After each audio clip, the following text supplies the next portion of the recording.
Hi friends, welcome to Rojas Cooking. இன்னைக்கு நம்ம சேனல்ல ரொம்பவே சூப்பரான ஃபங்க்ஷனுக்குலாம் செய்யற மாதிரி ரொம்ப டேஸ்டியான ஒரு ஸ்வீட் ரெசிபி தான் பார்க்க போறோம்.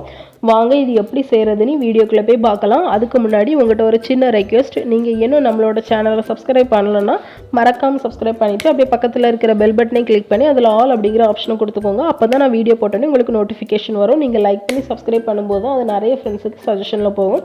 ஸோ ப்ளீஸ் சப்ஸ்கிரைப் பண்ணிக்கோங்க. இப்போ ஃபர்ஸ்ட் வந்து நம்ம ஸ்வீட் செய்யறதுக்கு எல்லா பொருளுமே எடுத்து வச்சாச்சு. ஒரு கப் ரவை, கொஞ்சம் சுகர், பால் பவுடர், டெசிகேட்டட் கோகோனட், கொஞ்சம் கலர் பொடி விளந்தான். இப்போ ஃபஸ்ட்டு வந்து நம்ம ஸ்வீட் செய்கிறதுக்கு ரவையை வந்து நல்லா பவுடர் பண்ணி எடுத்துக்க போகிறோம். ஒரு கப் ரவை எடுத்திருக்கேன். இதை வந்து மிக்சர் ஜாரில் சேர்த்து எவ்வளோ முடியுமோ அந்த அளவுக்கு நம்ம வந்து நல்லா பவுடர் பண்ணி எடுத்துக்கலாம். நல்லா பவுடர் பண்ணி எடுக்கும்போது அந்த ஸ்வீட் வந்து நல்லாயிருக்கும், சூப்பராக இருக்கும். அதனால் வந்து இதை பவுடர் பண்ணி எடுத்துகிட்டு வந்துடலாம். இப்போ பாருங்கள், நான் வந்து நல்லாவே பவுடர் பண்ணி எடுத்துட்டேன். நல்லா முடிஞ்ச வரை நான் இதை வந்து நல்லா பவுடர் பண்ணி எடுத்துட்டேன். இது இருக்கட்டும். அடுத்தால வந்து நம்ம ஸ்வீட் செய்கிறதுக்கு ஒரு கடாய் எடுத்து அடுப்பில் வச்சுருக்கேன். அதில் வந்து ஒரு 2 டேபிள் ஸ்பூன் அளவுக்கு நெய் சேர்த்துக்கிறேன். ரொம்ப நெய் இதுக்கு வந்து செலவாகாது. 2லேருந்து 3 ஸ்பூன் நெய் தான் நம்மளுக்கு இது வந்து செலவாகும். உங்கள்கிட்ட நெய் இல்லைன்னா தாராளமாக நீங்கள் வந்து இதை ஸ்கிப் பண்ணிக்கலாம். நெய் இல்லாமல் நார்மலாக ரவையை மட்டும் சேர்த்து வறுத்துடலாம். இப்போ வந்து நான் 2 நெய் சேர்த்துட்டு அதில் வந்து நான் பவுடர் பண்ணி வச்சுருந்த ரவையை வந்து சேர்த்துக்கிறேன். சேர்த்துட்டு ஒரு 2 நிமிஷத்துக்கு மிதமான சூட்டில் லைட்டாக அந்த வாசம் வரது வரை நம்ம வந்து வறுத்து எடுத்துக்கணும். கலர் வந்து சேஞ்ச் ஆகிடக்கூடாது. வாசம் வரது வரை வறுத்தா போதும். இப்போ நான் நல்லா வறுத்துட்டேன். இதை வந்து நான் வேற ஒரு பிளேட்டுக்கு மாற்றிக்கிறேன். இது இருக்கட்டும். அடுத்தால வந்து நம்ம சுகரை கரைச்சி எடுத்துக்கலாம். அதுக்கு வந்து அதே கடாயில் ஒரு முக்கால் கப் வந்து சுகர் சேர்த்துருக்கேன். இதுக்கு வந்து அரை கப்லேருந்து முக்கால் கப் சுகர் சரியாக இருக்கும். முக்கால் கப் வந்து கரெக்டாக இருக்கும். அரை கப் வந்து கொஞ்சம் கம்மியாக இருக்கும். உங்களுக்கு கம்மியாக வேணால் அரை கப் சேர்த்துக்கோங்க. இது வந்து கம்பி பதம்லாம் வரக்கூடாது. கொதித்து லைட்டாக அந்த பிசுபிசுப்பு தன்மை வந்தாலே போதும். பிசுபிசுப்பு தன்மை வந்ததுக்கப்புறமா மீடியம் ஹீட்டில் வச்சுட்டு நீங்கள் வந்து ரவையை சேர்த்துக்கோங்க. சேர்த்து நல்லா கலந்து விட்டுடலாம். ஏன்னா நம்ம கூட்டி வச்சோம்னா உடனே அது வந்து திக்காயிரும். அதனால கொஞ்சம் லோ ஃப்ளேம்லேயே வச்சு கலந்து விட்டுடலாம்.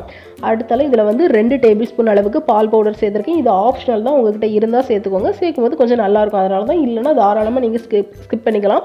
அடுத்தால இதில் வந்து ஒரு 4 டேபிள் ஸ்பூன் அளவுக்கு டெசிகேட்டட் கோகோனட் சேர்த்துக்கிறேன். டெசிகேட்டட் கோகோனட் எப்படி செய்கிறது நான் ஆல்ரெடி வீடியோ போட்டிருக்கேன். உங்களுக்கு தேவைன்னா நான் டிஸ்கிரிப்ஷன் பாக்ஸில் கொடுக்குறேன், செக் பண்ணிக்கோங்க. இதுக்கு பதிலாக நம்ம நார்மலான தேங்காய் கூட சேர்த்துக்கலாம். அடுத்தால இதில் வந்து கொஞ்சமாக food colour, kesari food colour சேர்த்துக்கிறேன். சேர்த்து நல்லா கலந்து விட்டுடலாம். இது வந்து நல்லா சுருண்டு வரணும்லாம் வேண்டாம். கடாயில் வந்து நம்மளுக்கு நல்லா ஒட்டாமல் வரணும், அவ்வளோதான். இந்த அளவுக்கு நம்மளுக்கு வந்து கடாயில் ஒட்டாமல் வந்தாலே போதும். அடுத்தால இதை வந்து நம்ம வேற ஒரு பிளேட்டுக்கு மாற்றி ஆற வச்சுக்கலாம்.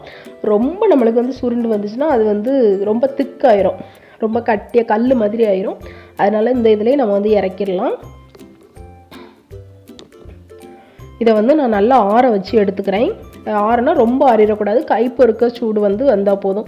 ரொம்ப ஆறிட்டுனா நம்மளுக்கு வந்து உருண்டை பிடிக்க வராது. இப்போ கைப்பொறுக்க சூடு வந்ததும் கையில் லைட்டாக எண்ணெய் தடவிட்டு இதை வந்து பால்ஸ் மாதிரி பண்ணிக்கலாம். இதை நம்ம விருப்பப்பட்ட ஷேப்பில் பண்ணிக்கலாம். பால்ஸ் லட்டு மாதிரி பண்ணிக்கலாம், அப்படி இல்லைனா பேடா மாதிரி பண்ணிக்கலாம். நான் வந்து ஃபஸ்ட்டு பால் மாதிரி பண்ணிவிட்டு நடுஸில் வந்து லைட்டாக ஒரு ப்ரெஸ் கொடுத்தேன். அதுக்கப்புறமா ஒரு ஸ்பூன் வச்சு, அந்த ஸ்பூனோட பின்பக்கம் இருக்குல்ல, அதை வச்சு நம்ம லைட்டாக அப்படி வளைச்சி ஒரு கோடு மாதிரி போட்டு விட்டுடலாம். அது வந்து பார்க்கறதுக்கு ஒரு ஃப்ளவர் மாதிரி இருக்கும். ரொம்பவே சூப்பராக இருக்கும் பார்க்கறதுக்கு. இப்படி டிஃப்ரெண்ட்டாக செஞ்சு கொடுக்கும்போது குழந்தைங்க வந்து நல்லா விரும்பி சாப்பிடுவாங்க. ஏதோ டிஃப்ரெண்ட்டாக இருக்குது அப்படின்னு நினச்சிட்டு நம்ம நல்லா விரும்பி சாப்பிடுவாங்க. டேஸ்ட்டும் வந்து ரொம்பவே சூப்பராக இருக்கும். கண்டிப்பாக நீங்கள் வந்து ட்ரை பண்ணி பாருங்கள். இது வந்து நம்ம டெசிகேட்டட் கோகோனட் போடும்போது ஒரு வாரத்துக்கு மேலேயே இது நல்லாயிருக்கும். நார்மலான தேங்காய் சேர்க்கும்போது வந்து அது ரொம்ப நாளைக்கு இருக்காது. நம்ம வந்து உடனே சாப்பிட்ற மாதிரி தான் இருக்கும். நான் வந்து டெசிகேட்டட் கோகோனட் ஆல்ரெடி வீடியோ போட்டிருக்கேன். உங்களுக்கு தேவையான டிஸ்கிரிப்ஷனில் லிங்க் கொடுக்குறேன், பார்த்துக்கோங்க. இப்போ மேலே வந்து லைட்டாக டெக்கரேஷனுக்கு பிஸ்தா அப்படி இல்லைன்னா ஸ்ப்ரிங்கிள்ஸ் ஏதாவது வச்சுக்கலாம். ரொம்பவே சூப்பராக இருக்கும். அவ்வளோதான் ஃப்ரெண்ட்ஸ், நம்மளோட சூப்பரான ரவா ஸ்வீட் ரெடி ஆகிடுச்சு. இது ரொம்பவே சூப்பராக ரொம்பவே டேஸ்டியாக இருக்கும். நம்ம வந்து ஃபங்க்ஷன் டைமில் இதே மாதிரி செஞ்சு நம்ம குழந்தைங்களுக்கு கொடுக்கலாம். ரொம்ப விரும்பி சாப்பிடுவாங்க. இந்த வீடியோ உங்களுக்கு பிடிச்சிருக்கும் நம்புறேன். பிடிச்சிருந்தால் லைக் பண்ணுங்கள், உங்கள் ஃப்ரெண்ட்ஸ் அண்ட் ஃபேமிலிக்கும் ஷேர் பண்ணுங்கள். பிடிக்கலாம் டிஸ்லைக் பண்ணுங்கள். நீங்கள் கண்டிப்பாக ட்ரை பண்ணி பாருங்கள். ட்ரை பண்ணி பார்த்துட்டு எப்படி இருந்தேன்னு எனக்கு கமெண்ட்டில் சொல்லுங்கள். நீங்கள் இன்னும் நம்மளோட சேனலை சப்ஸ்கிரைப் பண்ணலன்னா மறக்காமல் சப்ஸ்கிரைப் பண்ணிட்டு பக்கத்தில் இருக்க பெல் பட்டனையும் கிளிக் பண்ணிடுங்க. நீங்கள் லைக் பண்ணி சப்ஸ்கிரைப் பண்ணும்போது நிறைய ஃப்ரெண்ட்ஸுக்கு சஜஷனில் போகும். ஸோ ப்ளீஸ் சப்ஸ்கிரைப் பண்ணிக்கோங்க. Bye friends.